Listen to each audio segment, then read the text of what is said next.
The colonists who landed at Jamestown in 1607 were all men. While some of them were building a fort, Captain Newport, with Captain John Smith and others, explored the James River and visited the Powhatan, chief of a neighboring tribe of Indians. This done, Newport returned to England, June 1607, with his 3 ships, leaving 105 colonists to begin a struggle for life. Bad water, fever, hard labor, the intense heat of an American summer, and the scarcity of food caused such sickness that by September more than half the colonists were dead. Indeed, had it not been for Smith, who got corn from the Indians and directed affairs in general, the fate of Jamestown might have been that of Roanoke. As it was, but 40 were alive when Newport returned in January 1608 with the first supply of 120 men. Newport was ordered to bring back a cargo. So while some of the colonists cut down cedar and black walnut trees and made clapboards, others loaded the ship with glittering sand which they thought was gold dust. These labors drew the men away from agriculture, and only 4 acres were planted with corn. In September, Newport was back again with the second supply of 70 persons, 2 of them were women. This time he was ordered to crown the Powhatan, and to find a gold mine, discover a passage to the South Sea, or find Raleigh's lost colony. Smith laughed at these orders. But they had to be obeyed, so several parties went southward in search of the lost colony, but found it not. Newport went westward beyond the falls of the James in search of the passage, and the Powhatan was duly crowned and dressed in a crimson robe. No gold mine could be found, so Newport sailed for England with a cargo of pitch, tar, and clapboards. By this time Smith had become president of the council for the government of the colony. He decreed that those who did not work should not eat, and by spring his men had dug a well, shingled the church, put up 20 cabins, and cleared and planted 40 acres of corn. Yet, despite all he could do, the colony was on the verge of ruin when in August 1609, 7 ships landed some 300 men, women, and children known as the Third Supply. And now matters went from bad to worse. The leaders quarreled, Smith was injured and had to go back to England, the Indians became hostile, food became scarce, and when at last neither corn nor roots could be had, the colonists began to suffer the horrors of famine. During that awful winter, long known as the starving time, cold, famine, and the Indians swept away more than 400. When Newport arrived in May 1610, only 60 famishing creatures inhabited Jamestown.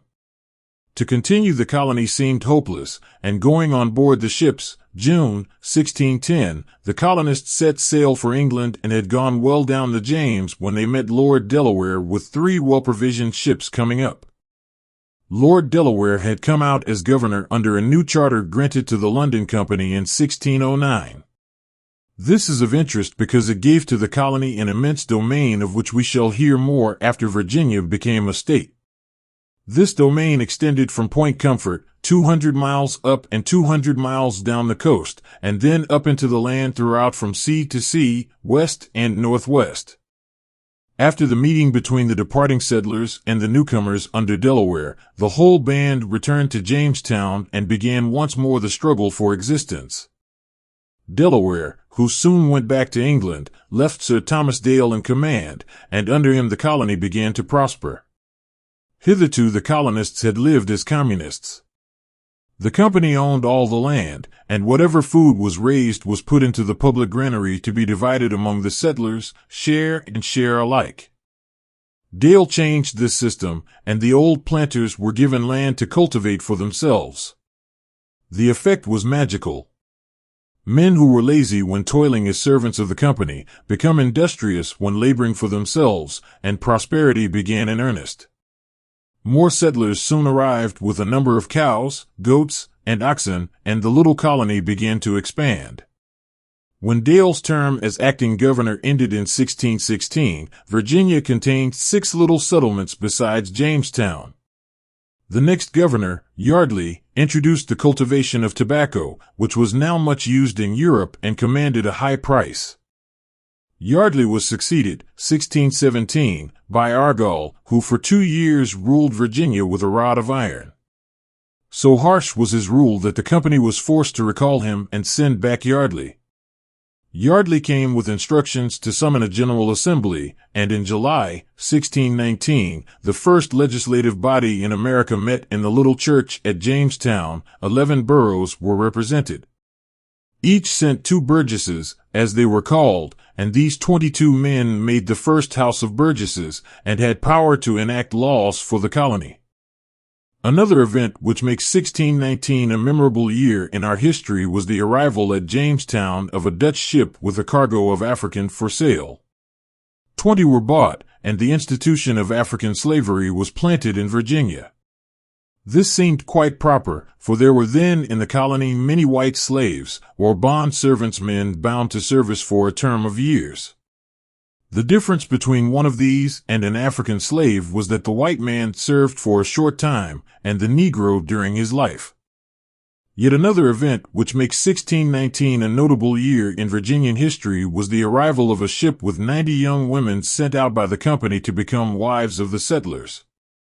The early comers to Virginia had been adventurers, that is, men seeking to better their fortunes, not intending to live and die in Virginia, but hoping to return to England in a few years rich, or at least prosperous. That the colony with such a shifting population could not prosper was certain. Virginia needed homes. The mass of the settlers were unmarried, and the company very wisely determined to supply them with wives. The 90 young women sent over in 1619, and others sent later, were free to choose their own husbands, but each man, on marrying one of them, had to pay 120 pounds of tobacco for her passage to Virginia. For Virginia the future now looked bright. Her tobacco found ready sale in England at a large profit. The right to make her own laws gave promise of good government. The founding of home ties could not fail to produce increased energy on the part of the settlers. But trouble was brewing for the London Company. The king was quarreling with a part of his people, and the company was in the hands of his opponents. Looking upon it as a seminary of sedition, King James secured, 1624, the destruction of the charter, and Virginia became a royal province. The colony of Virginia, when deprived of its charter, was a little community of some 4,000 souls, scattered in plantations on and near the James River. Let us go back to those times and visit one of the plantations. The home of the planter is a wooden house with rough-hewn beams and unplanned boards, surrounded by a high stockade. Nearby are the farm buildings and the cabins of his bond servants. His books, his furniture, his clothing, and that of his family have all come from England. So also have the farming implements and very likely the greater part of his cows and pigs. On his land are fields of wheat and barley and Indian corn, but the chief crop is tobacco. As time passed and the Virginians found that the tobacco always brought a good price in England, they made it more and more the chief crop. This powerfully affected the whole character of the colony. It drew to Virginia a better class of settlers, who came over to grow rich as planters.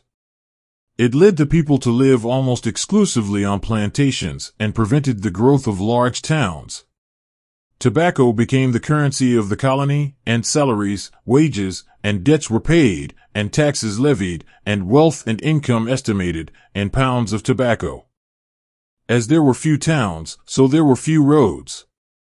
The great plantations lay along the riverbanks. It was easy, therefore, for a planter to go on visits of business or pleasure in a sailboat or in a barge rowed by his servants.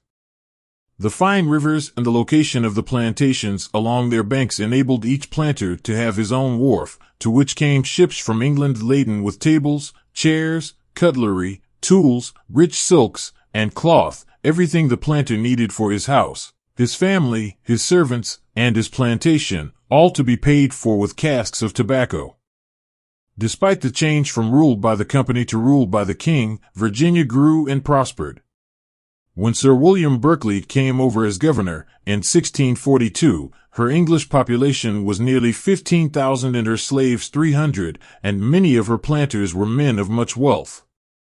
Berkeley's first term as governor, 1642 to 1652, covered the period of the Civil War in England.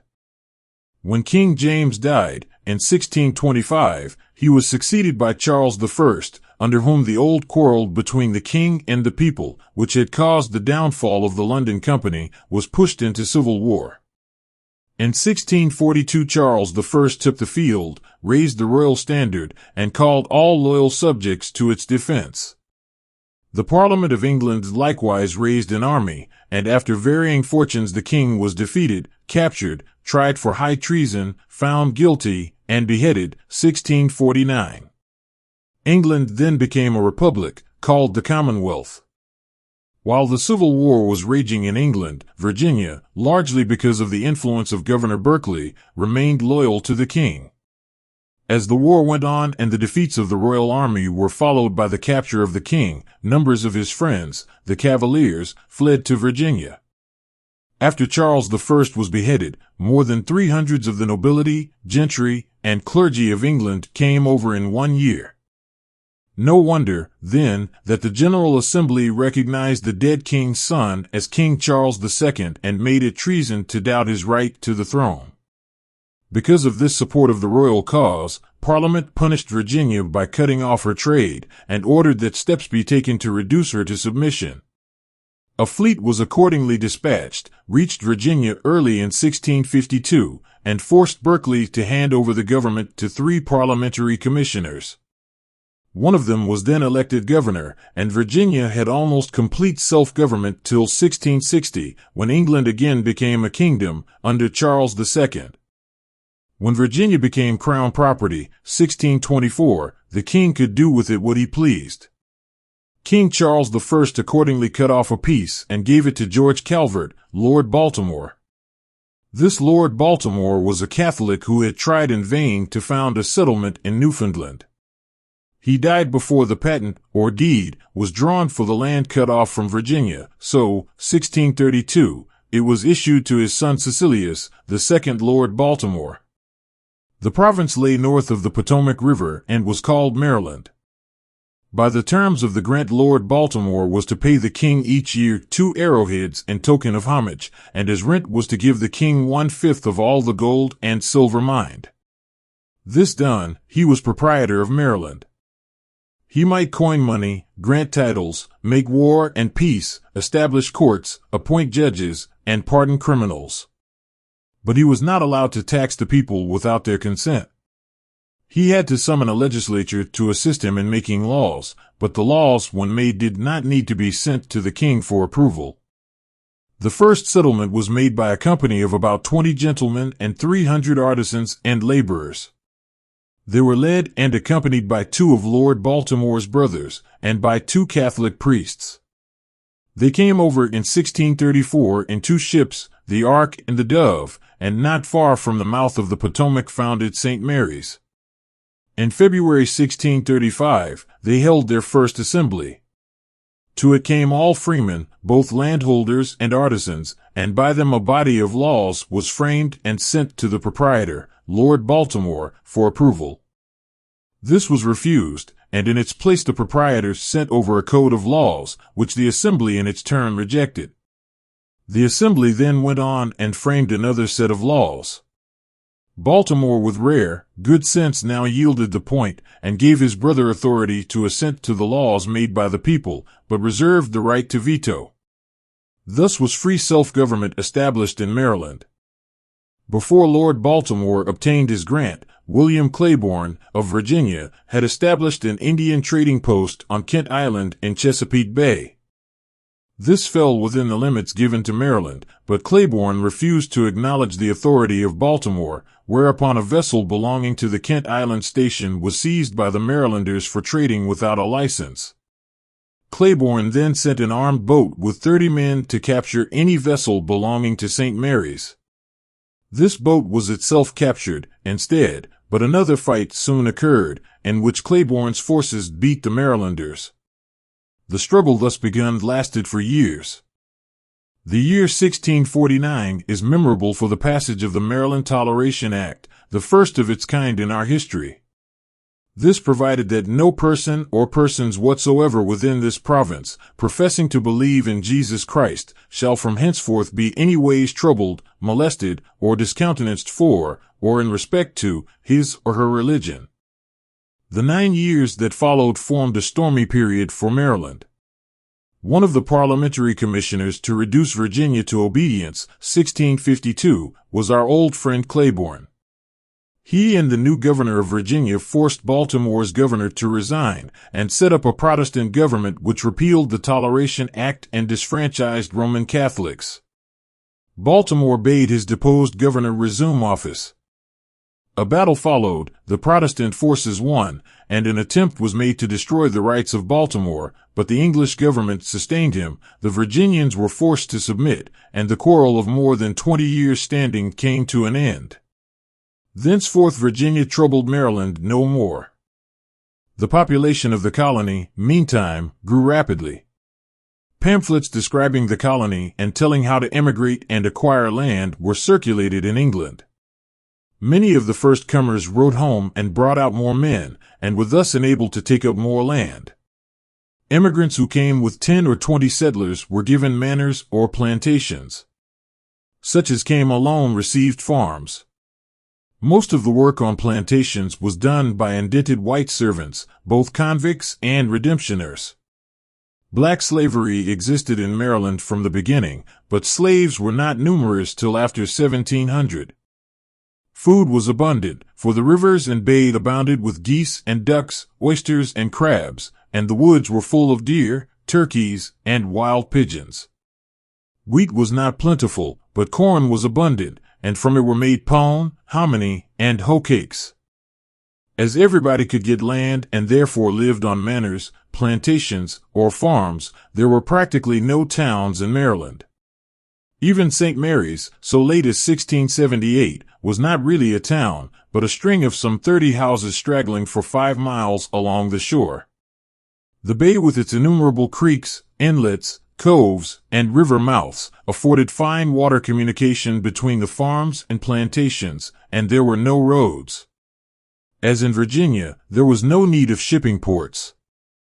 Vessels came direct to manor or plantation wharf and exchanged English goods for tobacco or corn. Such farmers or planters as had no water communication packed their tobacco in a hogshead, with an axle through it, and with an ox or a horse in a pair of shafts, or with a party of black slaves or white servants, rolled it to market.